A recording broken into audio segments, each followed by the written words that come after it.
मैं उम्मीद कर रहा हूं कि अभी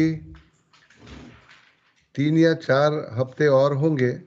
तीन जी जी। रविवार या 4 रविवार तो अपना कमिटमेंट देखिए। हम्म। और अभी जिस विषयों में मैं चल रहा हूं वो अत्यंत महत्वपूर्ण रहेंगे। तो हम्म। अगर आपका रस रुचि कम हो चुका हो और बंद करना है तो अलग बात है। बाकी हम्म। आज से अ, लगभग 3 या 4 रविवार की आवश्यकता रहेगी इस विषय में। तो जी सबसे सर। पहले मैं करना चाहता हूँ, आप अपनी नोटबुक में लिखते जाइए। आप एक मनोविज्ञान, आप काफ़ी सारे मनोविज्ञान योग निकेतन के अभ्यासक्रमों में पढ़े, लेकिन मैं दो मनोविज्ञान का तुलना कर रहा हूँ। एक है योग का मनोविज्ञान, योगिक साइकोलॉजी, जो महर्षि पतंजलि ने लिखी। और ये लगभग 3000 साल पहले लिखी गई, 2800 साल पूर्व। और दूसरा मनोविज्ञान जो अभी हम चर्चा कर रहे हैं वो ट्रांजैक्शनल एनालिसिस, ये लगभग 70 साल पुरानी है। तो दो मनोविज्ञान है। मैं किसी की तुलना करता हूँ, इसका मतलब कौन सा श्रेष्ठ है उस अर्थ में नहीं, लेकिन क्या तफावत है।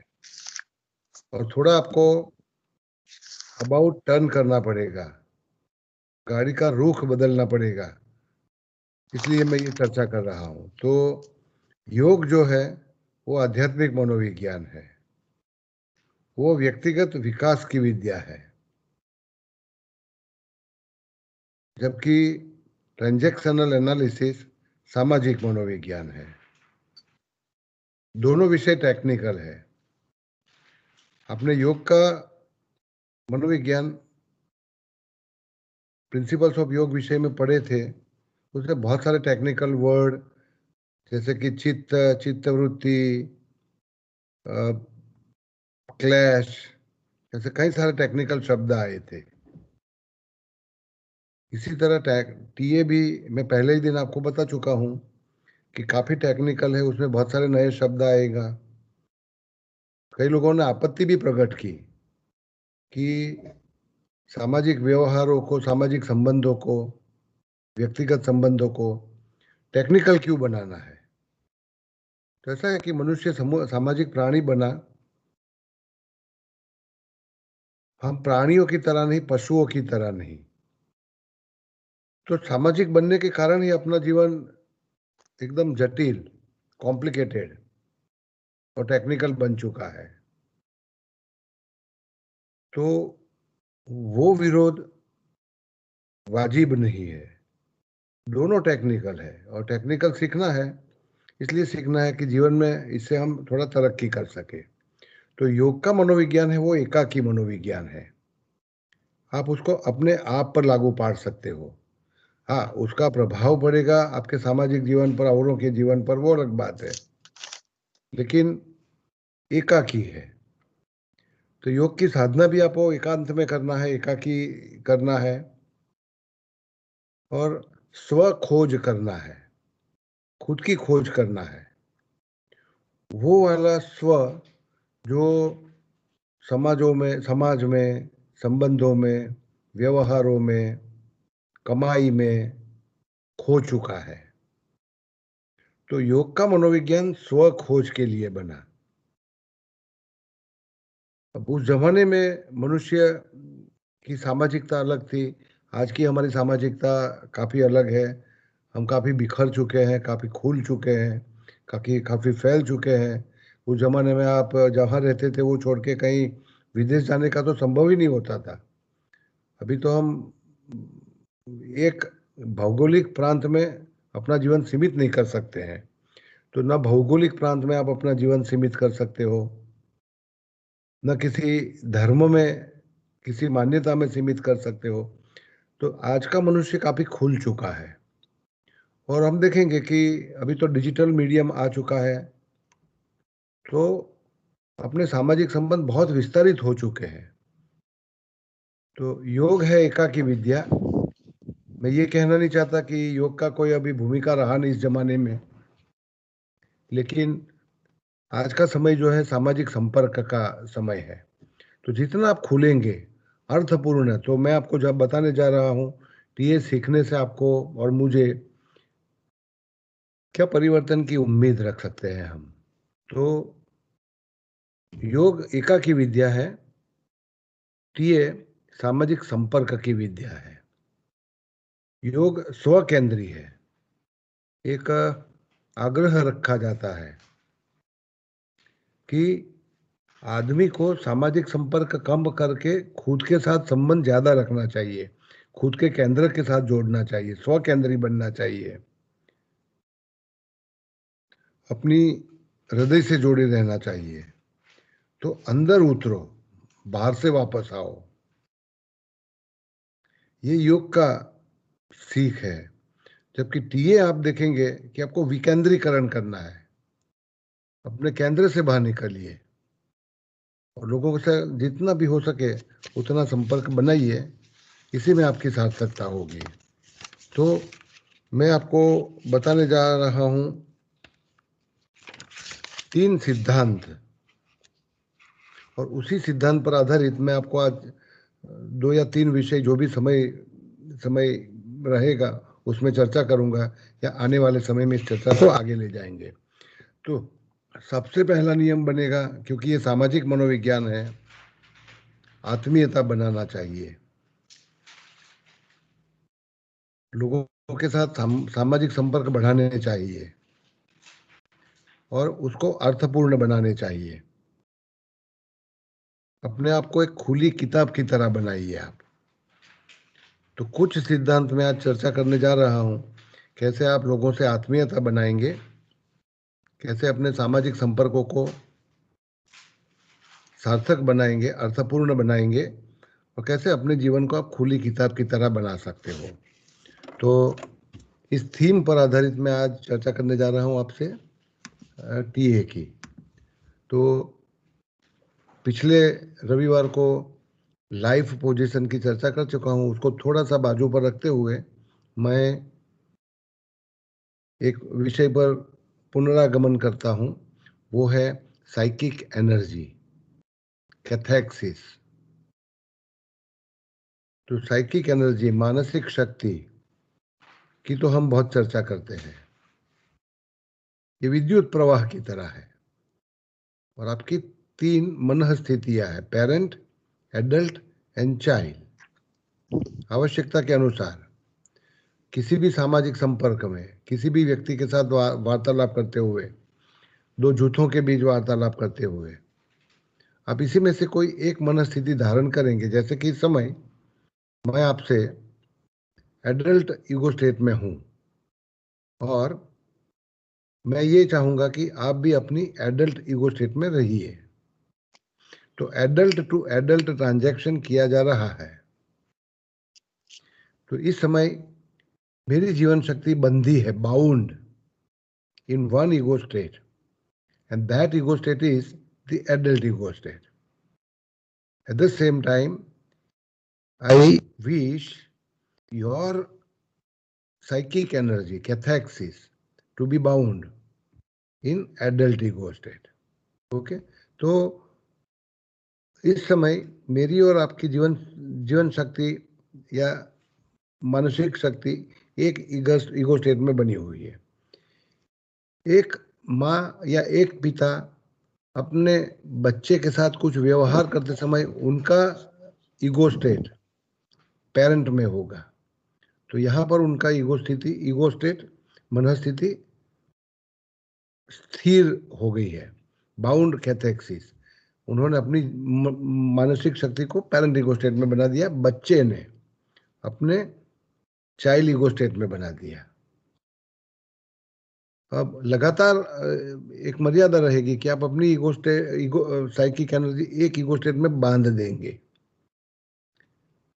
तो थोड़ी फ्लेक्सिबिलिटी रखना है। जैसे कि मैं पेरेंट ईगो स्टेट से मेरे बच्चे की देखभाल कर रहा हूं, लेकिन बच्चा कुछ ऐसा व्यवहार कर रहा है जिसमें कुछ खुशी का माहौल पैदा होता है, बच्चा खिलखिला हंसने लगता है।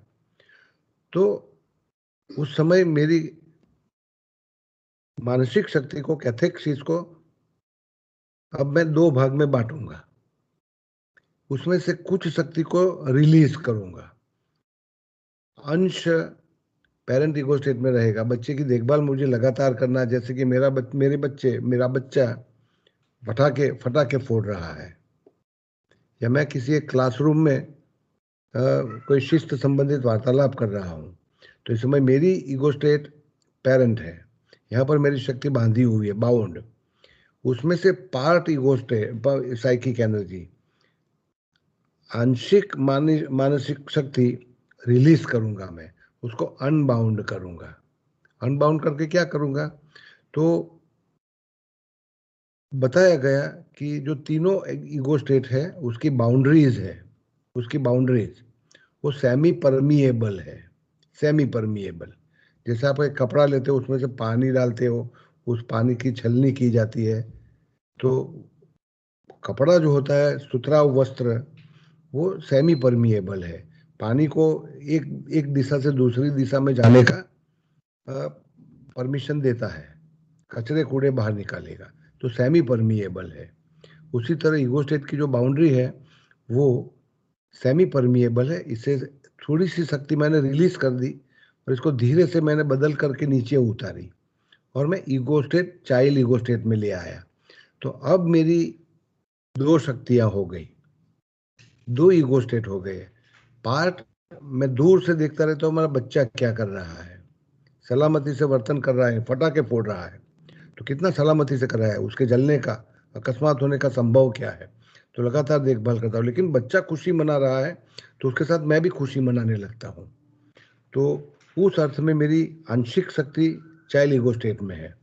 तो इस समय मैंने मेरी अपनी शक्ति को अनबाउंड किया, तो यहाँ से यहाँ निकाली। या क्लासरूम में एक शिक्षक पढ़ा रहे हैं,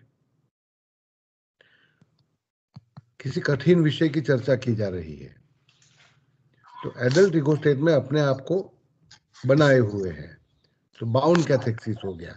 पढ़ने वाले बच्चे भी, विद्यार्थी भी, बच्चे भी मैंने कहूँगा, विद्यार्थी अपनी जीवन मानसिक शक्ति को एडल्ट ईगो स्टेट में बांध चुके हैं। अब ऐसे में कोई बच्चा या कोई ग्रुप या 2 या 3 लोग कुछ शरारत करते हैं, तो ऐसे में मुझे एडल्ट ईगो स्टेट में आंशिक रूप से मेरी शक्ति को बनाए रखना चाहिए, आंशिक रूप से, and part of the psychic energy unbound करना चाहिए, यहाँ से थोड़ा रिलीज करना चाहिए, और इसको ले जाना चाहिए खोल कर मुझे पेरेंट ईगो स्टेट में। और यहाँ से मैं उस बच्चे को या उस विद्यार्थी को या उस ग्रुप को डांटूंगा। लेकिन जैसे ही वो काम पूरा हो गया, सजा करना था, वो पूरा हो गया, कि तुरंत वो मानसिक शक्ति को रिलीज करके मैं दोबारा यहाँ ले आऊँगा एडल्ट में। तो आपको चाहिए कि कोई भी सामाजिक व्यवहार करते समय अपनी मनस्थिति को आत्मनिरीक्षण पूर्वक देखते रहिए। आवश्यकता पड़ने पर अपनी शक्ति को थोड़ा मुक्त करके कहीं और ले जाइए, और दूसरे ईगो स्टेट से भी आपको वर्तन व्यवहार करना होगा। इसमें से जो ईगो स्टेट आपने वास्तव में बना के रखा वो पेरेंट ईगो स्टेट है, जैसे कि बच्चे की देखभाल करते समय या पढ़ाते समय मेरी एडल्ट ईगो स्टेट है, तो वो एक्टिव है, और पार्ट ऑफ द एनर्जी कहीं और है। तो जो ईगो स्टेट मेरा एक्टिव है उसको फ्री कैथेक्सिस कहा जाता है, और ये मेरा मेरा एग्जीक्यूटिव एंड रियल सेल्फ है। तो मेरा रियल सेल्फ किसको कहेंगे, जिसमें मेरी मानसिक शक्ति मैंने स्वनियंत्रण से बांधी हुई है, मानसिक शक्ति को स्वनियंत्रण से बांधी हुई है, और उसी ईगो स्टेट से मैं मुक्त वर्तन करता हूँ। जैसे कि मैं किसी को डांटते समय खुले से आवाज बड़ी करते हुए, अभिनय करते हुए पूरा का पूरा डांट लेता हूँ। तो इस समय मेरा active ego state, active psychic energy parent ego state में है। वो मामला खत्म हो गया, तो तुरंत उस ईगो स्टेट से वो शक्ति को मैं रिलीज करके नीचे ले आता हूँ, और एडल्ट ईगो स्टेट में आ जाता हूँ या चाइल्ड ईगो स्टेट में आ जाता हूँ। तो आपको चाहिए कि अपनी मानस शक्ति को, एरिक बर्न ने तो बताया, बंदर की तरह रखो आप, कि एक ईगो स्टेट से कूद के दूसरी ईगो स्टेट, जैसे बंदर होता है एक पेड़ से दूसरे पेड़ से तीसरे पेड़ पर मुक्त रूप से कूद सकता है, अपने आप को बांधेगा नहीं। उसी तरह सामाजिक व्यवहारों में आप अपने मानसिक शक्ति का सार्थक उपयोग करते जाओ। तो जैसे कि इस उदाहरणों में आप देख पाएंगे कि चारों लोग बैठ कर के कुछ देख रहे हैं और देखो चारों लोग चाइल्ड ईगो स्टेट में है, लेकिन इसी समय सॉरी ये अपन सब चाइल्ड ईगो स्टेट में है। इसमें माता पिता को देखेंगे कि दो बच्चों का देखभाल भी उनको करना है, तो बच्चों के साथ कोई भी टीवी कार्यक्रम एंजॉय करते करते ये अपनी साइकिक एनर्जी को कुछ आंशिक बच्चों पर भी केंद्रित किए हुए होंगे। तो इसी तरह अपनी साइकिक एनर्जी का दो तरह से अलग अलग उपयोग किया जा सकता है। माँ अपने बच्चे के साथ खेल रही है, तो देखिए कि वो अपनी पूरी psychic energy, real self and executive self, real self भी चाइल्ड ईगो स्टेट में है उनका, और एग्जीक्यूटिव बाहर भी वर्तन वो ऐसा ही दिखा रही है, मतलब मैं अंदर से डर रहा हूँ और बाहर से हंस रहा हूँ, ऐसा स्थिति नहीं है। तो यहाँ ऐसा स्थिति आप देखेंगे कि रियल सेल्फ अलग है और एग्जीक्यूटिव सेल्फ अलग है। ऐसा भी कई बार जरूरी होता है काम, जैसे हम टोरा टोरा में बैठते हैं तो आनंद भी आएगा आपको और डर भी लगेगा आपको, तो अलग अलग हिस्से आपके वर्तन व्यवहार में देखे जाएंगे। तो इसको कहा जाता है साइकिक एनर्जी का सिद्धांत। अब मैं आपसे संक्षिप्त में चर्चा करने जा रहा हूँ मनस्थिति की विकृतियों की। तो जैसे कि आपने पिछले हफ्ते तक अपने ईगोग्राम ड्रॉ किए, कुछ लोगों ने मुझे भेजे भी हैं, मैं देख चुका हूँ, सभी के नॉर्मल है। पहला सिद्धांत ये ध्यान में रखिए कि किसी का वो ईगोग्राम बेस्ट नहीं होता, किसी का घटिया नहीं होता। ईगोग्राम की हाइट मत देखो, ऊंचाई मत देखो। जैसे कि मेरे अंदर लिटिल प्रोफेसर कितना ऊंचा है ये देखने की जरूरत नहीं है, वो है कि नहीं वो देखना होता है। उसी तरह एडल्ट ईगो स्टेट है कि नहीं वो देखना है मुझे। तो ये तो स्व मूल्यांकन के लिए आपने ईगोग्राम बनाए, स्व मूल्यांकन के लिए, उसका कोई टिप्पणी करने का आशय नहीं है। सभी के जितने मैंने देखे, लगभग 6 जितने देखे, वो सभी अच्छे हैं, नॉर्मल है। तो उसका व्यक्तिगत चर्चा मैं अगली बार रविवार को लाऊंगा। अब हम देखेंगे ईगो स्टेट पैथोलॉजीज में सबसे पहली पैथोलॉजी है कॉन्टेमिनेशन, कहा जाता है प्रदूषित। जैसे कि इसमें आप देखते हो, मैंने आपको बताया कि बाउंड्री है पेरेंट ईगो स्टेट की, वो सेमी परमिएबल होती है। आपकी एक मान्यता है कि कोई भी एक मान्यता होगी, अब वो मान्यता पेरेंट ईगो स्टेट में रहती है। वो सांस्कृतिक मान्यता हो सकती है, धार्मिक हो सकती है, जाति भेद संबंधित हो सकती है, किसी भी प्रकार की एक मान्यता आपकी अपने पेरेंट ईगो स्टेट में है। अब मान लीजिए कि वो ईगो स्टेट में से वो आंशिक रूप से आपकी एडल्ट ईगो स्टेट में आके मिली, जैसे कि यहाँ पानी भरा हुआ है, उस पानी में या इस रंग में पेरेंट ईगो स्टेट मतलब कि अपनी मान्यता आके मिली, तो आपका एडल्ट ईगो स्टेट कॉन्टेमिनेट हो चुका है। तो कॉन्टेमिनेट हो चुका, इसको आप पूर्व ग्रंथि कहेंगे। जैसे कि हमारी धार्मिक पूर्व ग्रंथियां हैं, कई सारी धार्मिक मान्यताएं हैं, और चर्चा करने पर लोग बोलेंगे कि ये तो सच्ची है, इसको मान्यता नहीं कहेंगे, ये तथ्य है। तो पिछले 20 सालों में भारतीय समाज धर्मों में पहले भी बांटा हुआ था, और दोष दिया जाता है औरंगजेब को और इसके बाद की पीढ़ियों की शासकों को। लेकिन पिछले 20 सालों में कुछ घटनाओं के कारण समाज और धर्म में बांट दिया गया है। तो इसमें बहुत सारी हकीकतें, तथ्य, मान्यताएं आप सामाजिक माध्यमों पर फैलाया जाता है। तो इसमें पेरेंट ईगो स्टेट की मान्यता आपकी एडल्ट ईगो स्टेट को कॉन्टेमिनेट कर रही है। इसको कहेंगे आप प्रीजुडिस। तो इसको कॉन्टेमिनेशन का एक उदाहरण कहेंगे। कई बार हमको मान्यता और तथ्यों के बीच तफावत, भेद रेखा दौड़ना बहुत जरूरी होता है। तो चर्चा के दरमियान अगर आप कुछ हकीकत को तो बाहर निकालेंगे तो हम देखते हैं। उसी तरह दूसरा एक स्थिति देख लेते हैं कि चाइल्ड ईगो स्टेट में आपकी कुछ भ्रमणा है। जैसे कि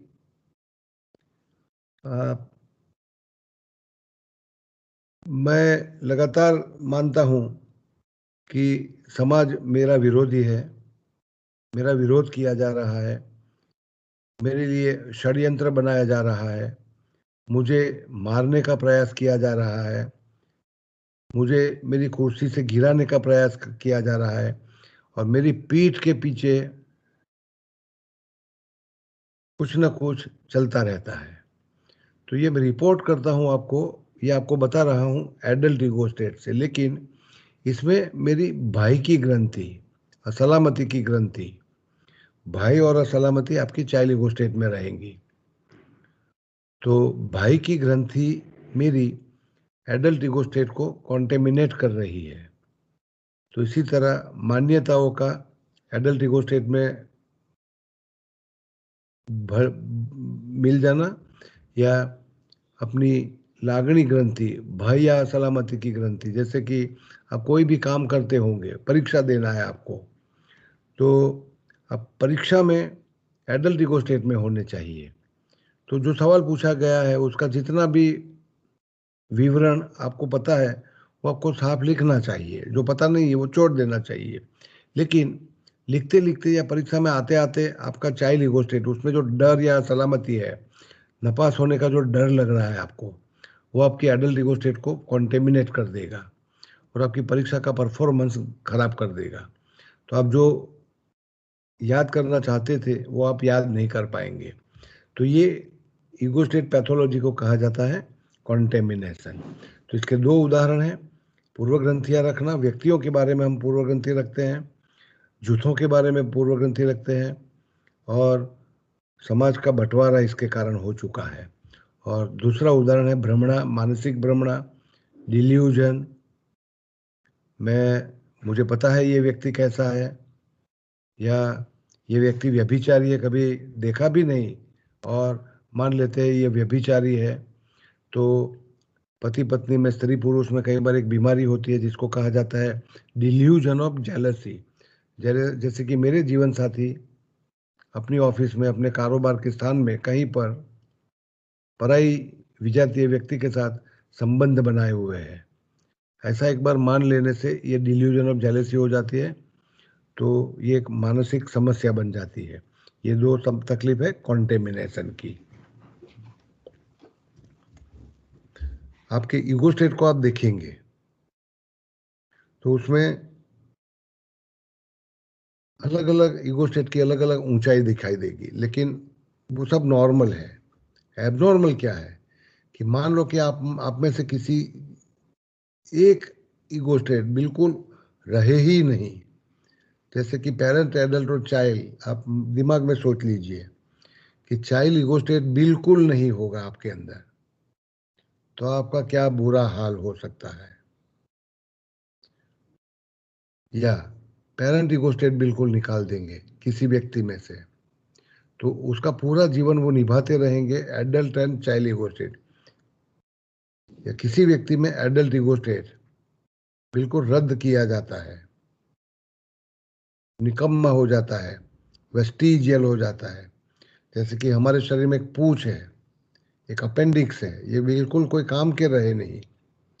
उसी तरह मेरे 3 ईगो स्टेट में से बचपन से लेकर आज तक जैसे जैसे मेरा उछेर होता गया, मेरा विकास होता गया, एक ईगो स्टेट को मैंने संपूर्णतः, पूर्णतः बेकार बना दिया।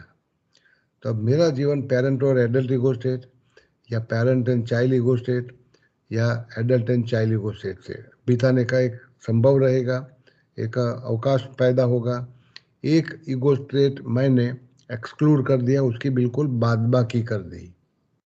तो पहला विकृति हमने देखा मनस्थिति का प्रदूषण। अब दूसरा देखा, आप चर्चा कर रहे हैं एक्सक्लूजन, बादबाकी कर की जाती है। तो एक्सक्लूजन, उसमें आपकी एक ईगो स्टेट या कई बार दो भी कंप्लीटली, जैसे कि कोई व्यक्ति ऐसे हो सकते हैं जो बिल्कुल चाइल्ड ईगो स्टेट में जिएंगे, उनका parent and adult ego state exclude किया जाता है। तो इससे गंभीर वर्तन समस्याएं हो सकती है। और ऐसे कई व्यक्ति मेरा अपना आसपास में मैं देखता हूं कि जिसमें एक ईगो स्टेट बिल्कुल निकाल दिया जाता है, जैसे कि एक्सक्लूडेड चाइल्ड। अगर आपके अंदर का बच्चा बिल्कुल मार गिराया जाता है, इसकी बादबाकी की जाती है, तो इसके दो प्रभाव पड़ेंगे। एक प्रभाव, आपकी बचपन की सभी यादें मिटा दी जाएगी, क्योंकि बचपन में अच्छे बुरे प्रसंग बने होंगे, वो इस समय याद करना जरूरी भी होता है। कई बार जो बहुत खतरनाक होता है उसको तो आपका दिमाग भुला ही देता है, लेकिन काफी सारी यादें हैं अच्छी और बुरी। जैसे कि मैं 2 दिन पहले विद्यार्थियों से बात कर रहा था कि आप अपनी बचपन में वापस जाइए और जिस प्रसंग से आपको बहुत चोट पहुंची हो, अच्छा नहीं लगा हो, वो याद करिए। तो वो भी दिल पर हमने, दिमाग पर हमने चोट खाई है, कुछ अच्छा समय बिताया है। तो बचपन की यादें हमारी बरकरार रहनी चाहिए। लेकिन कुछ लोग होते हैं कि बचपन की यादें बिल्कुल मिटा देते हैं, क्योंकि ये एक डिफेंस, स्वरक्षण का तरीका है।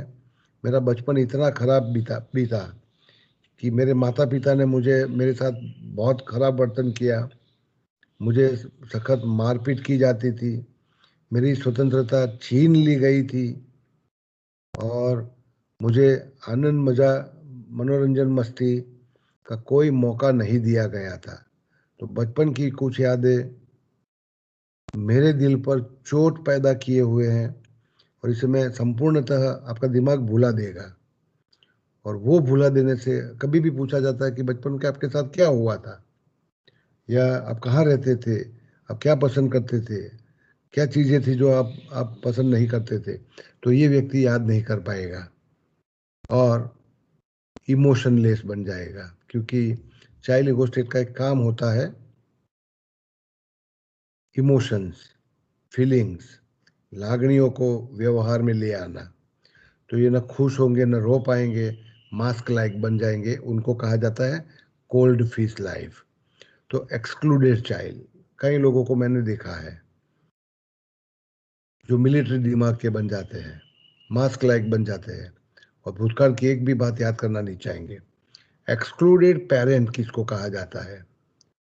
ऐसे लोग हैं कि जो जीवन जीने के लिए जो नियम चाहिए, जो कानून चाहिए, जो dos and don'ts, codes of conduct, ये मुझे बचपन में मेरे माता पिता के द्वारा, मेरे वडीलों के द्वारा सिखाया गया था।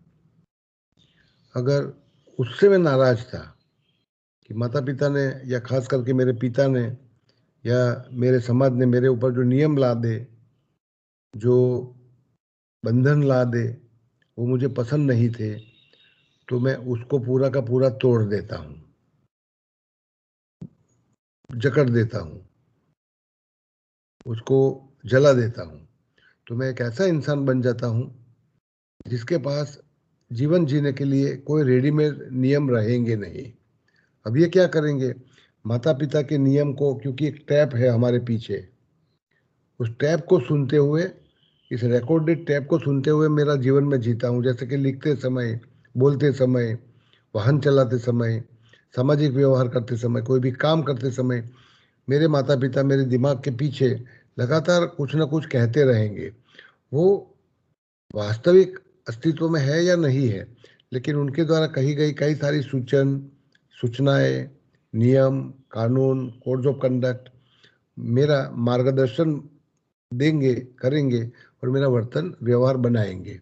लेकिन अगर मैं मेरे पेरेंट ईगो स्टेट को बादबाकी कर देता हूँ, तो पुराने कोई नियम रहेंगे नहीं। माता पिता की कोई सूचना अब काम करेंगे नहीं, इसके बदले मैं अपने खुद के नियम बनाऊंगा, न केवल मेरे लिए, मेरे साथ काम करने वाले सभी लोगों के लिए। तो ऐसे लोगों को आप माफिया कहते हो, तो वो अपनी नियम से चलते हैं अभी।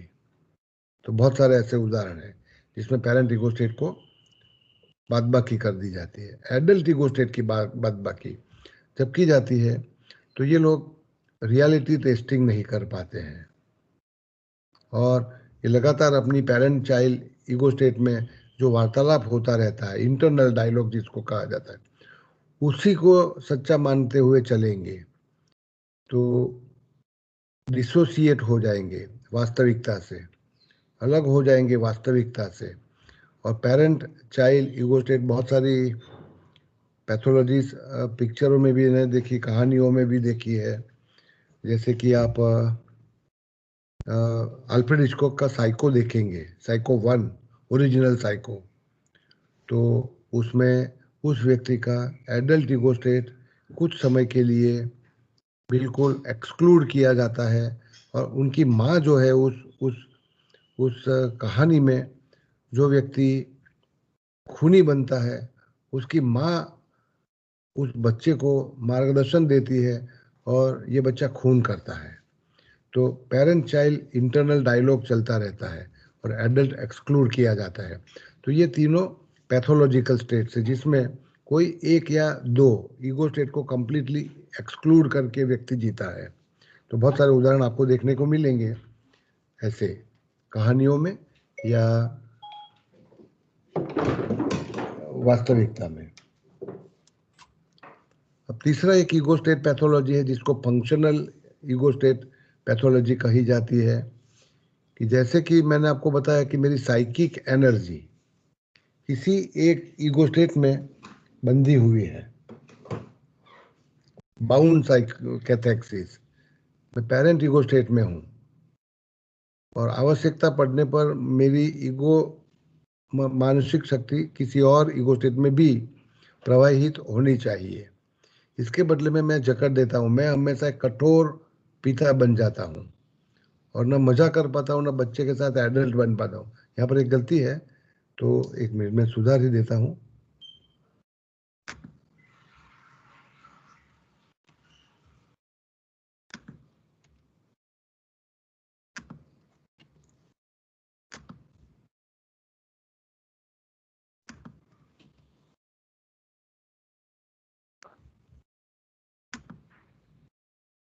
उम्मीद करता हूँ कि आप देख सकते हो अभी स्लाइड को। तो किसी एक में बांध करके आप बाकी के ईगो स्टेट में अपनी मानसिक शक्ति को, कैथेक्सिस को प्रवाहित नहीं होने देंगे। आप बच्चे बन जाएंगे, और यहीं पर और संजोग बदलने पर, समय बदलने पर, जैसे कि मैं कुछ काम कर रहा हूँ लगातार, तो मैं एडल्ट ईगो स्टेट में, वो भी थकता हूँ, तो मेरी ईगो स्टेट को बदलकर मुझे चाइल्ड ईगो स्टेट में आना चाहिए, थोड़ा विराम लेना चाहिए, लेकिन I have miles to go before I rest. तो ईगो स्टेट को यहीं पर बांध लिया, तो मैं लगातार काम करता जाऊंगा और कभी अपनी मानसिक शक्ति को बदल नहीं पाऊंगा। तो इसको फंक्शनल ईगो स्टेट पैथोलॉजी कही जाती है। कुछ उदाहरण है इसमें, 3 प्रकार के उदाहरण बता रहा हूँ।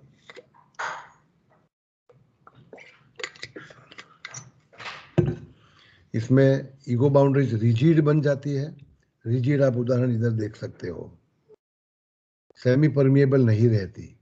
मानसिक शक्ति एक ईगो स्टेट को छोड़कर आवश्यकता पड़ने पर बाकी के 2 में नहीं जा सकती। बच्चे को डांट रहे हो आप, अब डांटना पूरा कर लिया, फिर आपको एडल्ट या चाइल्ड ईगो स्टेट में होना चाहिए, आना चाहिए, लेकिन लगातार आप कठोर, कड़क, अति शिस्त वाले पेरेंट ही हमेशा के लिए बने रहे, तो आपने अपनी ईगो बाउंड्री को रिजिड बना दिया। आप साइकिक एनर्जी, कैथेक्सिस को फ्री फ्लो नहीं होने दे रहे। तो एक में ईगो स्टेट बंध गई, आपकी मानसिक स्थिति बंध गई। जैसे कि यहाँ पर एडल्ट ईगो स्टेट रिजिड है और यहाँ पर चाइल्ड ईगो स्टेट रिजिड है। तो जिस जिस व्यक्ति में मानसिक शक्ति पेरेंट ईगो स्टेट में बंध चुकी हमेशा के लिए। ये लोग हार्ड वर्किंग होंगे और स्ट्रॉन्ग सेंस ऑफ ड्यूटी, जब तक काम खत्म नहीं होगा चैन की सांस नहीं लूंगा, और वो चैन की सांस लेने का समय उनके लिए कभी भी नहीं आएगा। उसी तरह कांस्टेंट एडल्ट, ये गंभीर मुखड़ा बनाते हुए हमेशा काम करते रहेंगे, व्यक्तियों से अपने आप को जोड़ नहीं पाएंगे, चीज वस्तुओं से जोड़ेंगे। जैसे कि ऑफिस में पहुंचते ही वो file, pen, paperweight, table, इस पर ज्यादा ध्यान रखेंगे। They are object oriented.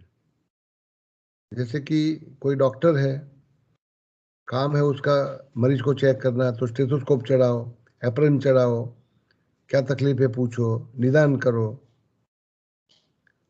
सारवार दो, दवाइयाँ लिखो, प्रिस्क्रिप्शन लिखो। तो वो जो फॉर्मेलिटीज हो जाती है वो ऑब्जेक्टिविटी हो, ऑब्जेक्ट ओरिएंटेड अप्रोच हो जाता है। ऐसी व्यक्ति कांस्टेंट एडल्ट में रहती है। वो बीच में जोक्स कट नहीं कर सकते, या तो थोड़ा हंस नहीं सकते बिल्कुल। तो ऐसे लोगों को कांस्टेंट एडल्ट कहा जाता है। अनेबल टू जॉइन फन, ऐसी नौकरी काम पसंद करेंगे जिसमें लोगों से कम और चीज वस्तुओं से नाता ज़्यादा जोड़ना पड़े। तो मशीन ऑपरेटर्स होते हैं, ड्राइवर्स होते हैं, जैसे कि वो कई बार कांस्टेंट एडल्ट में हो जाते हैं, वो गाड़ी चलाते रहेंगे। कांस्टेंट चाइल्ड का मतलब होता है ये हमेशा के लिए छोटे बच्चे ही रहेंगे, जिसको पीटर पान कहा जाता है। Never want to grow up into an adult and a parent. तो 3 प्रकार की फंक्शनल ईगो स्टेट पैथोलॉजीज है, रिजिड ईगो बाउंड्रीज है। इसमें constant parent, constant adult, constant child. तो थोड़ा सा विवरण कॉम्प्लेक्स था, डिफिकल्ट था, टेक्निकल भी था, लेकिन थोड़ा सा रिफ्लेक्टिव है। शब्दों में जितना वर्णन कर चुका हूँ, आप अपने जीवन में थोड़ा रिफ्लेक्ट करेंगे खुद के लिए या किसी और व्यक्तियों के लिए। और 3 पैथोलॉजी का मैं आपको एक बार पुनः स्मरण करा करके प्रश्नोत्तरी करेंगे। तो पहला ईगो स्टेट पैथोलॉजी है जिसको कॉन्टेमिनेशन कहा जाता है। दूसरा ईगो स्टेट पैथोलॉजी है जिसको एक्सक्लूजन कहा जाता है, बाद बाकी। और तीसरा ईगो स्टेट पैथोलॉजी है जिसको फंक्शनल कहा जाता है या रिजिड ईगो स्टेट बाउंड्री कहा जाता है। 3 प्रकार की ईगो स्टेट पैथोलॉजीज। अगर आपको इसके बारे में कुछ सवाल है तो अपने जीवन में कुछ उदाहरण देखेंगे ऐसे। अगर आप खुद को भी देखते हो तो आत्मनिरीक्षण करिए, और सामाजिक व्यवहार में किसी को देखते हो तो उनका भी आप निरीक्षण करिए, तो पता चलेगा पैथोलॉजीज क्या होती है।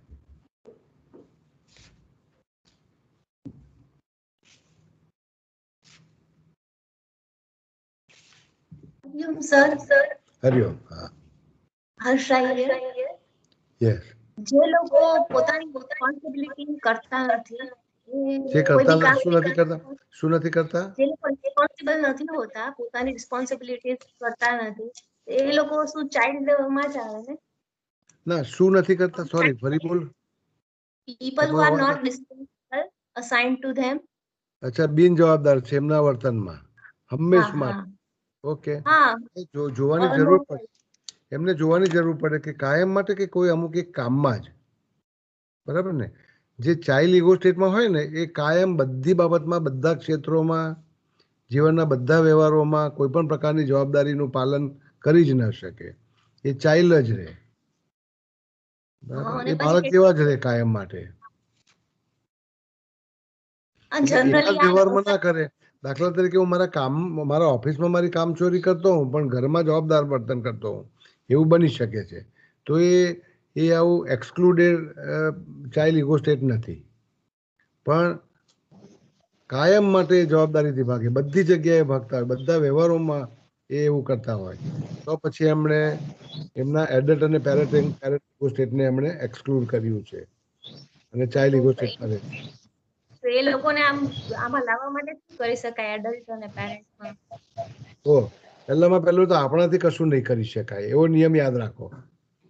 કેમ કે એમને પોતાને પોતાના વર્તનની સભાનતા આવશે તો એ બદલાવ લાવી શકશે. તમે થોડું સૂચન કરી શકશો. હવે આપણે એના માટેનું એક, એટલા માટે હું એ વિષય પર ચર્ચા પહેલા આ વિષયની ચર્ચા કરી ચૂક્યો છું. આપણો જે હવે પછીનો વિષય છે તે કોઈની અંદર જાગૃતિ લાવવી અને પોતાની અંદર જાગૃતિ લાવવી, આ દ્વિતરફી પ્રક્રિયા બનાવવાની. હું કોઈને જગાડું ને હું પોતે જાગું છું કે નહીં એવી ખાતરી ન કરું તો નહીં ચાલે. એટલે પહેલો નિયમ છે હું જાગું ને પછી બીજાને જગાડું. બરાબર ને? તો એના માટેનું એક ટેકનિકલ આપણે વિષય કાં તો આજે કરીએ અથવા કદાચ આવતા રવિવારે બની શકે છે. હા, ઉલ્લેખ તો કરું જ છું આજે, પછી એના વિશે આપણે વધારે વિસ્તાર કરીએ છીએ કે કેવી રીતે સ્વ સુધારણા કરવી અને અન્યની સુધારણા કરવી, કેવી રીતે આત્મનિરીક્ષણ કરવું અને કેવી રીતે પર નિરીક્ષણ કરવું. આની એક આપણે ભૂમિકા તૈયાર કરી રહ્યા છે.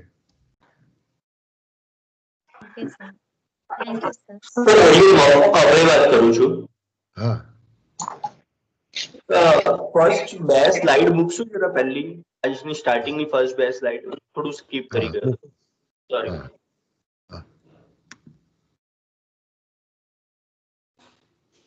આ કે આ? હા સર, આ અને આના પછીની એક. ઓકે, એક આ છે અને બીજી આ છે. Yes sir, yes. એક જ મિનિટ.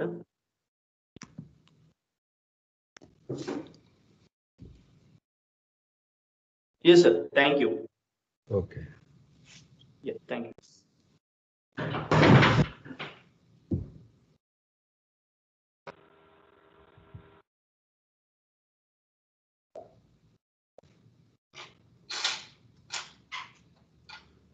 કોઈ પણ રિફ્લેક્શન, કોઈ પણ પ્રશ્ન તમારો આ વિષયમાં? Yes, Hariom sir. હા બોલો. સર, જ્યારે રિયલ સેલ્ફ અને એક્ઝિક્યુટિવ સેલ્ફની આપણે વાત કરીએ છીએ તો અનબાઉન્ડેડ કેથેક્સિસમાં હોઈએ છીએ ને આપણે એ ટાઈમે. because real self, if I am right now adult, but if with a child I play, laugh, enjoy with child, so that is my executive self at that time being with समझाई दो. Executive child, executive ego state वो होता है जिससे आप perform कर रहे हो, जैसे कि बच्चे की देखभाल कर रहे हो. आपका real self parent ego state में है. अब उसमें से आपने कुछ शक्ति को फ्री कर ली और आप चाइल्ड ईगो स्टेट में आए और मुक्त रूप से हंसने लगे बच्चे के साथ, है ना? तो हंसना आपने रोका नहीं. आप एग्जीक्यूटिव ईगो आपका पेरेंट है, लेकिन बच्चे के साथ आप खेल रहे हो, हंस रहे हो, तो आपका हो गया. समझे ना? वो आपका रियल सेल्फ बन गया, क्योंकि हंसना चाहता था और मैं हंसने लगा. जैसे कि मैं मूवी देखता हूँ, मैं मानता हूँ कि भूत प्रेत नहीं होते और डरने की कोई गुंजाइश नहीं, लेकिन भूत का सिद्धांत मैं डरता हूँ, है ना? तो मैं मूवी देखते समय भूत प्रेत का सिद्धांत क्या है वो मेरे एडल्ट ईगो से देख रहा हूँ. लेकिन डर एक आध आवाज आने से मैं डरता हूँ, तो वो मेरा रियल सेल्फ बन गया. समझे ना? एग्जीक्यूटिव ईगो स्टेट मेरा एडल्ट है, लेकिन उस दरमियान डर का एक माहौल पैदा हुआ, मैं डरा, मेरी धड़कनें तेज हो गई, तो वो मेरा रियल सेल्फ हो गया, क्योंकि वो अभिव्यक्त हो गया ना बाहर. आप बाहर से देख नहीं पाएंगे कि ये व्यक्ति एडल्ट में है कि चाइल्ड में है. आप समझ नहीं पाएंगे. मैं एडल्ट हूँ, मैं भूत प्रेत की मान्यताओं पर कुछ देख रहा हूँ और जांच भी रहा हूँ मेरे दिमाग से, तो वो मेरा एग्जीक्यूटिव सेल्फ है. लेकिन डर पैदा होते ही मेरी धड़कनें तेज होने लगती है. तो सर, अगर इसको मैं इस तरह से समझूं कि ज्यादातर हमारा रियल सेल्फ क्या चाइल्ड ईगो स्टेट वाला नहीं होता है? नहीं, जरूर नहीं. जैसे कि मैं इस समय मेरा रियल एंड एग्जीक्यूटिव दोनों सेल्फ एडल्ट ईगो स्टेट में है, लगातार दोनों एक ही जगह पर है. अब इसमें से रियल सेल्फ को थोड़ा बाहर निकाल करके स्टेट में जा सकता हूँ, है ना? कि किसी को डांटने की आवश्यकता हुई आवाज ऊपर करने की आवश्यकता हुई तो मैं जो विषय पढ़ा रहा हूँ मैं स्मरण में रखूंगा, वो मेरा एग्जीक्यूटिव सेल्फ है ना। और मैं गया पेरेंट इगो स्टेट में और वहां से विद्यार्थियों को डांटने लगा, कठोर वर्ताव करने लगा, आवाज ऊंची कर ली, तो वो मेरा रियल सेल्फ है, अभिव्यक्त सीन। अब बच्चे देख रहे हैं कि सर एडल्ट मीट करके एडल्ट पेरेंट बन गए, दिख रहा है मेरा रियल जो अंदर शक्ति है वो बाहर दिख रही है तुमको, that is my real self, समझे ना आप। लेकिन जैसे ही वो मामला खत्म हो गया कि मेरा वो रियल सेल्फ वापस लौट करके मैं एडल्ट में ले आऊंगा, तो अब मेरे एडल्ट एंड एग्जीक्यूटिव सेल्फ एक ही स्टेट में आ गए, है ना। तो उस तरह से लीजिए।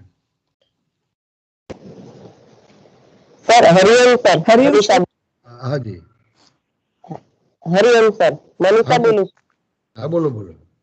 હા, આ ટ્રાન્ઝેક્શન એનાલિસિસ જ્યારનું ચાલુ થયું છે ત્યારનું પોતાને ને બીજાને એ રીતે જ જોવાની ટેવ પડી ગઈ છે એવું થઈ ગયું છે. એટલે એક આડી વાત છે. એક વાત યાદ રાખજો બેન કે હા કોઈ પણ વિદ્યામાં બંધાશો નહીં. ના બંધાવાનું તમે નહીં. યોગ શીખ્યા એટલે બધા પછી યોગ જ કર્યા કરે. ટીએ શીખ્યા પછી બધું ટેકનિકલ જ બનાવજો એવું નથી, પણ થોડું તમારું સામાજિક વ્યવહાર છે એને અંતઃસ્ફૂર્ણ આધારિત બનાવતા શીખજો. પછી એને ટેકનિકલ નામ આપવાની પણ જરૂર નથી. દાખલા તરીકે હું કોઈ વ્યક્તિને જોઉં અને મને એમ લાગે કે આ હંમેશા બાળક જેવો જ રહે છે, તો એનું એક્સક્લુડેડ ચાઇલ્ડ, અરે એના પેરેન્ટ અને એડલ્ટ ઇગો સ્ટેટને એક્સક્લુડ કરીને જીવે છે. આવું ટેકનિકલ નામ આપવાની મારે જરૂર નથી. મને રસ એમાં છે કે બાળકમાં કેમ રહે છે અને એમના વ્યવહારને હું ધીમે ધીમે એડલ્ટમાં કેમ કરીને લઈ આવું, બરાબર ને. તો એના માટે તમારે ટેકનિકલ શબ્દો કે ટેકનિકલ ટર્મ્સ આ બધું યાદ કરવાનું પણ જરૂર નથી. હા, સતત તમે એમાં ને એમાં રહેશો એનો અર્થ એવો થયો કે તમે જે વિદ્યા શીખ્યા એની અંદર તમે બાઉન્ડ થઈ ગયા, રિજિડ. તો યોગ શીખનારા યોગમાં રિજિડ થઈ ગયા કે નહીં? ઇગો સ્ટેટ બાઉન્ડ્રી રિજિડ થઈ ગઈ.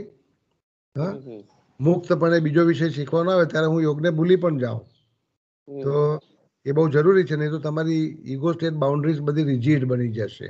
એવું નહીં થવા દેશો. ના એટલે વોટ ટુ ડુ ને વોટ નોટ ટુ ડુ એ ખબર પડવા લાગી વધારે ડીપ.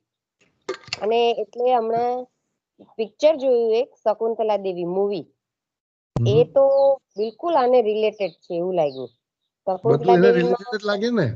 આપણે યોગ જોઈએ ત્યારે બધું યોગને રિલેટેડ લાગે ને ટીએ ભણીએ ત્યારે હજુ ત્રીજી વિદ્યા ભણાવવાનું શરૂ કરીશ મહિના પછી તો તમને એમ લાગશે બધું આના જેવું જ છે. તો એવું છે કે આપણે આંખ પર એક ચશ્મા હમણાં ટીએ ના ચડાવેલા છે 1 મહિનાથી.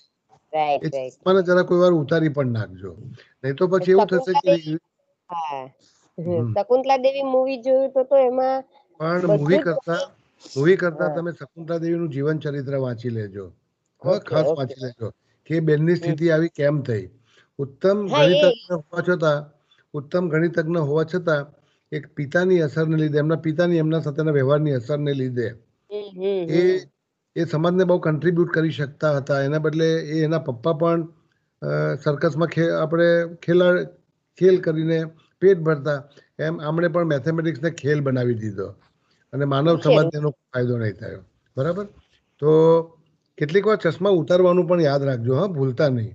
નહીં તો એવું થશે કે પછી આ ક્લાસ પૂરો થયા પછી તમે તમારા બાળકો સાથે કે કુટુંબ સાથે નાસ્તો કરતા હશો ત્યારે પણ ટીએના ટર્મ્સમાં જ હવે એણે નાસ્તો માગવા માટે ચમચી ખખડાવી તો એમાં પણ તમને ટીએ દેખાશે. એવું નહીં થવું જોઈએ. હા, બહુ ટેકનિકલ જીવનને હું જ્યારે ટીએ શીખ્યો ત્યારે બહુ ટેકનિકલ જીવન લાગવા માંડ્યું હતું. છે કે એવું નહીં બને. હા, તો હરિઓમ સર, જ્યોતિ જી. હું જ્યારે એક ઈગો સ્ટેટમાં હોઉં અને બીજામાં હું વોલન્ટરીલી જાઉં છું કે હું રિફ્લેક્સલી જાઉં છું? આપણે કઠપુતલીની જેમ પણ જઈ શકીએ છીએ અને સ્વજાગૃત વ્યક્તિ હોય ટીએ તમને શીખવાડશે ઓટોનોમી, સ્વતંત્રતા, કે હું એક ઈગો સ્ટેટમાં છું, મારે બદલીને બીજા ઈગો સ્ટેટમાં જવાનું છે.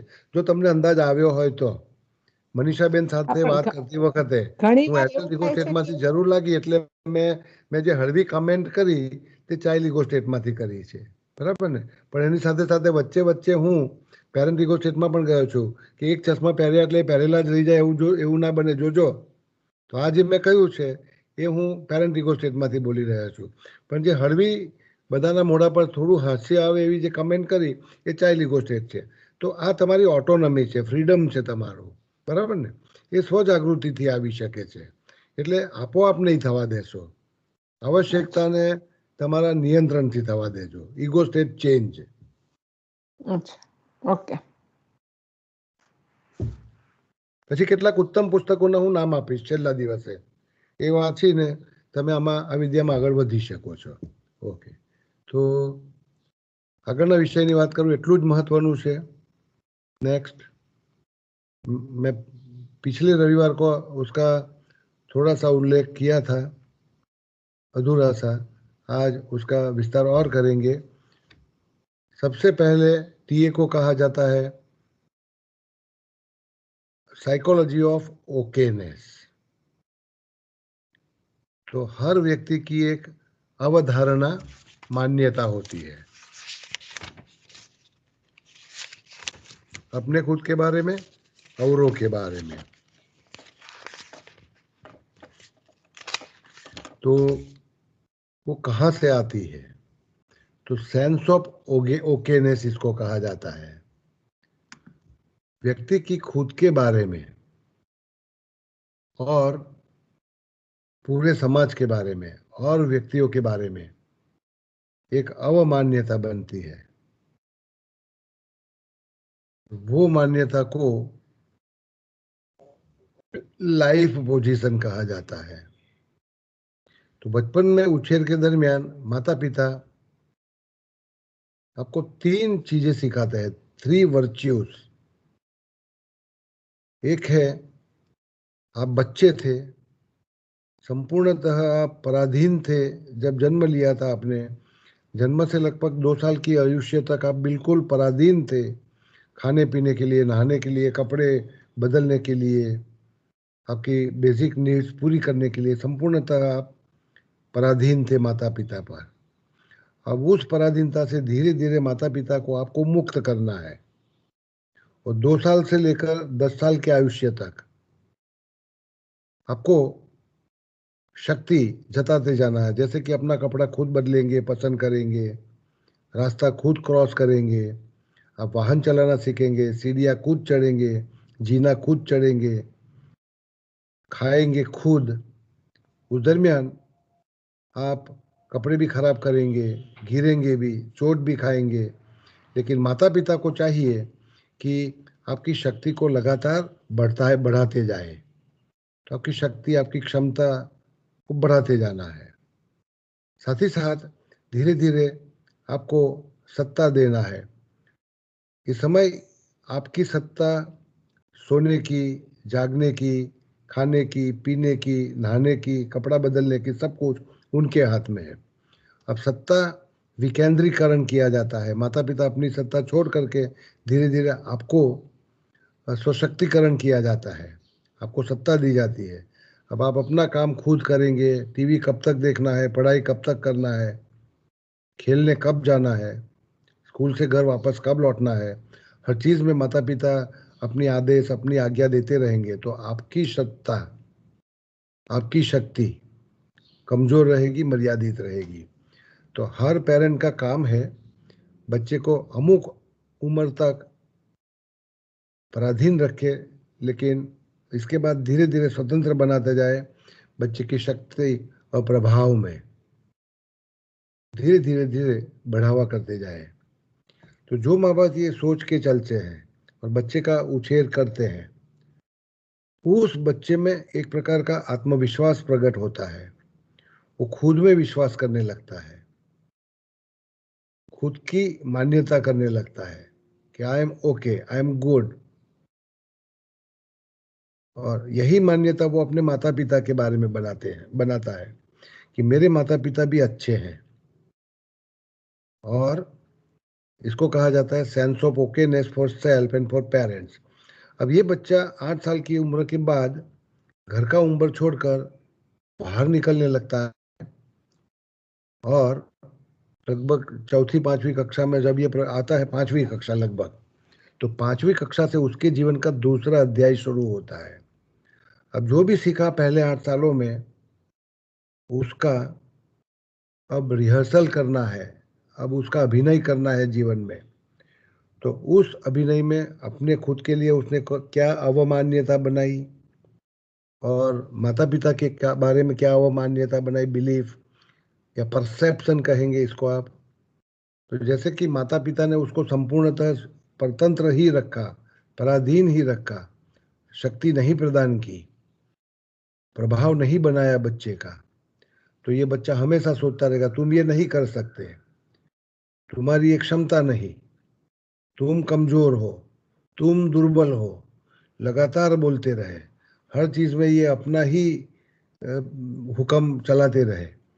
तो ऐसा बच्चा खुद के बारे में परसेप्शन अवमान्यता बनाएगा, I am not okay, there something wrong with me. माता पिता अत्यंत कठोर रहेंगे, अपनी पावर बनाएंगे, अपना प्रभाव बनाते रहेंगे बच्चे पर और बच्चे को डिपेंडेंट बनाएंगे।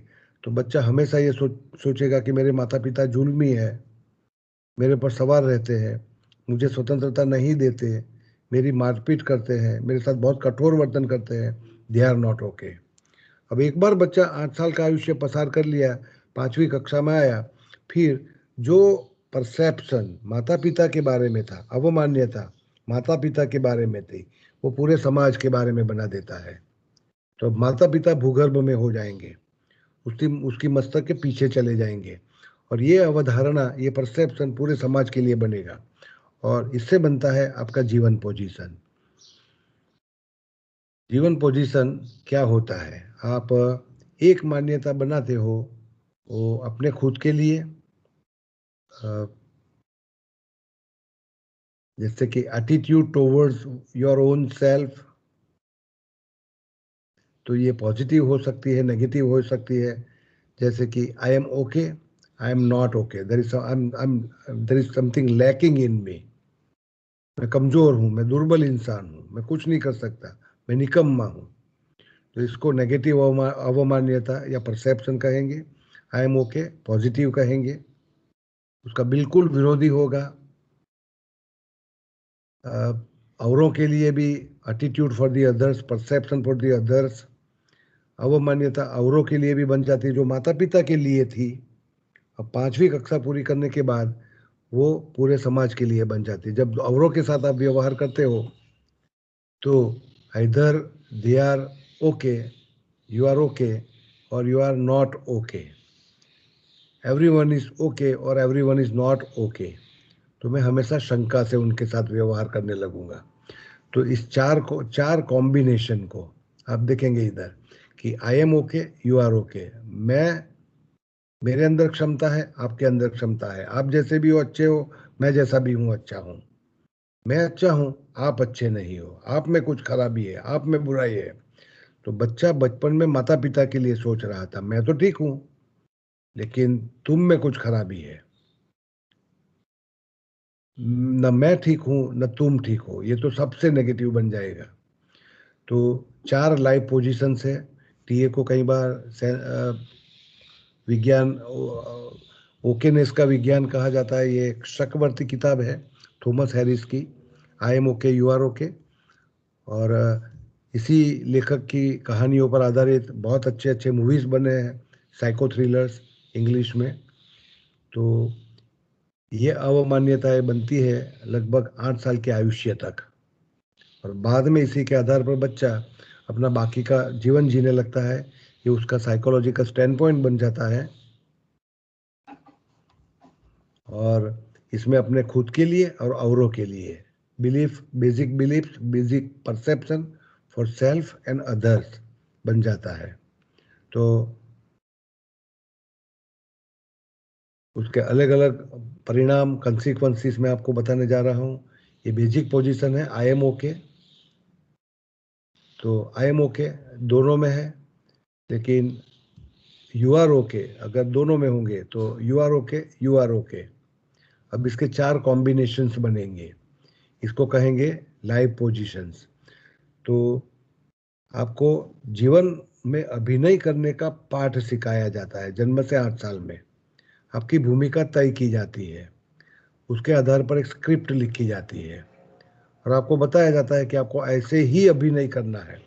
तो जन्म से लेकर 8 साल तक आपकी स्थिति तय की जाती है, आपकी भूमिका तय की जाती है, आपके डायलॉग्स तय किए जाते हैं, आपकी खुद के बारे में और औरों के बारे में अवधारणाएं स्पष्ट बनाई जाती है। और फिर आप 8 साल के बाद अभिनय करने लगते हो। I am okay, you are okay, I am okay, you are not okay, I am not okay, you are okay, I am not okay, you are not okay. थोड़ा सा रिफ्लेक्ट करिए इसको। अभी 2-1 बातों में मैं आपको रिफ्लेक्ट कराना बताऊंगा इसको कैसे व्यक्त किया जाता है।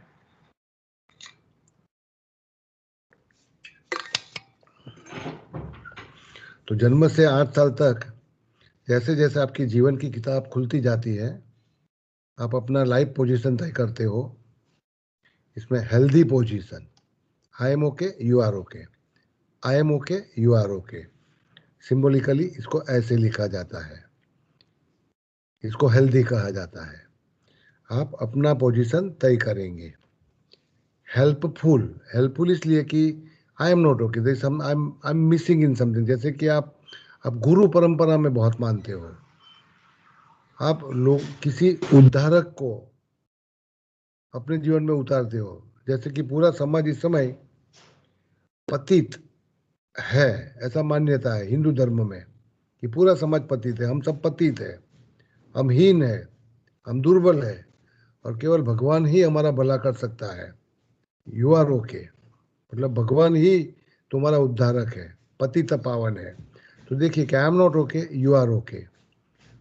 इस व्यक्तियों को गुरु, प्रशिक्षक, भगवान की आवश्यकता रहेगी हमेशा। ये हेल्पफुल इसलिए है कि आप खाई में गिरे हो लेकिन आपको उगारा जा सकता है, कोई आपको बाहर निकाल सकता है, इसीलिए हेल्पफुल है। लेकिन हेल्पलेस कौन सी हो सकती है? इसमें neither I am okay nor you are okay, मतलब मैं भी बेकार हूँ और कोई ऐसा इंसान नहीं, कोई व्यक्ति नहीं, कोई शक्ति नहीं जो मेरा उद्धार कर सके। तो neither I am okay nor you are okay, ये हेल्पलेस है और ये हर्टफुल है। हर्टफुल, इससे आपके हृदय को चोट पहुंच सकती है। I am okay, you are not. अगर कोई व्यक्ति तुमको धमकाता है, डराता है और कोई टीका टिप्पणी करता है तो तुम्हारे हृदय को ठेस पहुंचेगी, क्योंकि मेरे में कोई खराबी नहीं, उसमें खराबी है और ये मेरी खराबी निकाल रहा है। तो इसको हर्टफुल कहा जाता है। एक आध और देखेंगे और फिर पूरा करेंगे। तो जो लोग I am okay, you are okay भूमिका में होते हैं, पोजीशन में, ये हमेशा खुशहाल रहेंगे सामाजिक वर्तन व्यवहारों में। हैप्पीनेस का व्याख्या अलग अलग करेंगे, लेकिन हमारी खुशी और हमारा सुख सामाजिक व्यवहारों पर, सामाजिक संपर्कों पर टिका हुआ है। तो जो लोग I am okay, you are okay की भूमिका में है वो सामाजिक व्यवहार में कभी दुखी नहीं होंगे, वो सुखी रहेंगे। जो लोग I am okay, you are not okay की भूमिका में होते वो हमेशा गुस्से में रहेंगे। जो लोग I am not okay, you are okay की भूमिका में होते वो हेल्पलेस रहेंगे और किसी न किसी की मदद चाहेंगे। जो लोग I am not okay, you are not okay, वो होपलेस रहेंगे, वो जीवन में कभी भी उन्नति कर नहीं पाएंगे और निराशावादी जीवन जिएंगे। तो ऐसे लोगों का क्या होगा?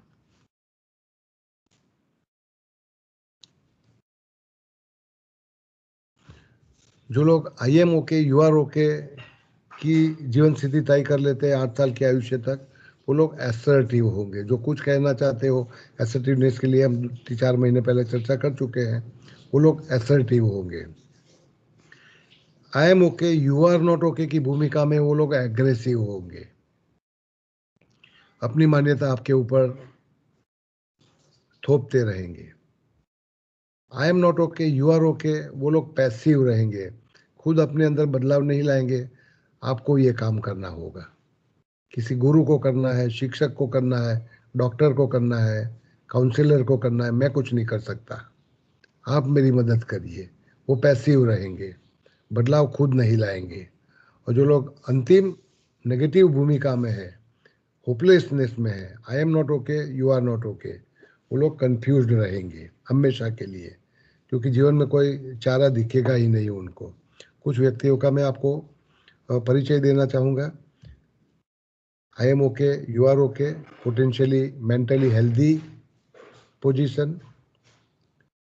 ऐसी व्यक्ति हमेशा समस्याओं का झट से निवारण कर पाएंगे, निकाल कर पाएंगे, लोगों के बारे में वास्तविक अपेक्षा रखेंगे और खुद के जीवन में और व्यक्तियों का महत्व स्वीकार करेंगे। तो I am okay, you are okay, mentally healthy position. I am not okay, you are okay, I am okay, you are not okay. तो कई सारे, जैसे कि पिछले सदी में हिटलर थे, ईदी अमीन और मुसोलिनी थे, ये सब इस भूमिका में थे। I am not okay, you are, I am okay, you are not okay. ये हमेशा मानते हैं कि समाज ने मुझे विक्टिमाइज किया है, समाज जल्लाद है। और जैसे कि हिटलर मानते थे कि ज्यूस, यहूदी लोगों ने जर्मनियों पर बहुत अत्याचार किया था और बदला लेने के लिए ये आदमी होमिसाइड, मास होमिसाइड, लगभग 60 लाख यहूदियों की उसने हत्या की। तो ये लोग I am okay, you are not okay, aggressive होंगे, आक्रामक होंगे, लड़ाई मिजाज के होंगे और मास हत्या करेंगे। I am not okay, you are okay, वो लोग पावरलेस रहेंगे, वो विड्रॉ करेंगे, वो हताशा में रहेंगे, क्योंकि मैं आई एम नॉट ओके, पूरा समाज ठीक है, मेरे अंदर कुछ खराबी है और इस खराबी को कोई दूर नहीं कर सकता। तो ये लोग एक्सट्रीम डिप्रेशन में जा सकते हैं एंड सुसाइड कर सकते हैं। तो कुछ जाने माने उदाहरण है कि जो लोग विड्रॉ कर चुके थे, गुरुदत्त, मैरिलिन मनरो, ये तो रिसेंट उदाहरण है। और मीना कुमारी का जीवन आप पढ़ेंगे तो आत्महत्या नहीं की, लेकिन शराब पी करके उन्होंने अपना जीवन त्याग कर दिया। तो एक होनहार, अच्छी, प्रभावक अभिनेत्री का जीवन खत्म हो गया, बर्बाद। I am not okay, you are okay, कुछ उदाहरण है। ये भी एक जानी मानी अभिनेत्री का उदाहरण है। I am not okay, you are not okay belongs to those people who lose interest in living, और इनका वर्तन स्किजॉइड हो जाता है। तो परवीन बाबी का पिछले 4-5 सालों में बहुत सारा विवरण मिलेगा आपको, और ये भी या तो सुसाइड करेंगे या जिन लोगों को वो पसंद नहीं करते उनको मारने का प्रयास करेंगे। तो ये कुछ व्यक्तियों का वर्णन था। अगर इसके आधार पर आप कुछ पूछना चाहें।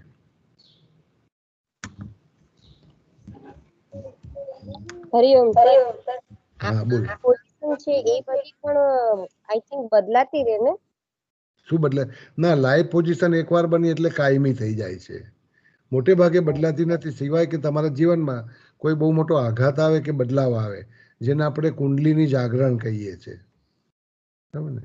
એવું જવલ્લે બને, લાઈવ પોઝિશન એકવાર બની એટલે કાયમી થઈ ગઈ, પછી એ ના બદલાય પણ છે. આ સપોઝ પાછળમાં એવું થયું હોય ને પછી પ્રયત્ન કરતા કરતા એનું બદલાઈ શકે ને, બીજાને જોવાનો નજરિયો બદલાઈ જાય તો? એ મોટું અભિયાન થશે તમારું. જો લાઈવ હા. પોઝિશન અનહેલ્ધી છે એવું તમને લાગ્યું તો બદલવા માટે તમારે એક અભિયાન કરવું પડે, ને અભિયાન કેમ કે તમારે આખું ડિસ્ક રીફોર્મેટિંગ કરવાનું છે. એટલે બદલાઈ શકે 100% આપણે એની છેલ્લે ઉલ્લેખ કરવાના જ છીએ. એને રીડિસિઝન થેરાપી કહેવાય છે અને કરવું જ પડે, કરવું જ જોઈએ જો જીવન તંદુરસ્તીથી વિતાવવું હોય તો, સારી રીતે વિતાવવું. પણ આ એક બહુ બહુ ભગીરથ અભિયાન થશે પછી, કેમ કે તમે ચાઇલ્ડહુડની આખી સ્ક્રિપ્ટ બદલવા જઈ રહ્યા છો એટલા માટે. પણ એ શક્ય છે, કરી શકાય છે.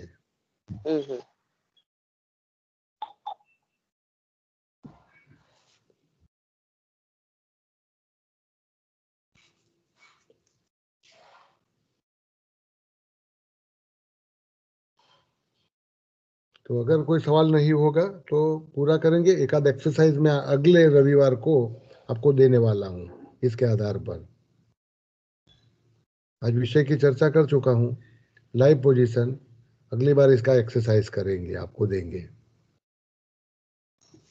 तो સર હા sir suppose life position healthy હોય કે આઈ am okay you R okay અને કોઈ સર્કમસ્ટાન્સીસ એવું બને જેનાથી ઈગો સ્ટેટ કન્ટામિનેશન ચાલુ થાય કે ફોર એક્ઝામ્પલ જેન્ડર પ્રત્યે કે કોઈ કમ્યુનિટી પ્રત્યે કે કોઈ કશો એવો બનાવ બને જે તમારી લાઈફમાં એનાથી તમને I am okay you are not okay વાળું ફિલિંગ આવી જાય તો એ લાઈફ પોઝિશન ચેન્જ ના થાય.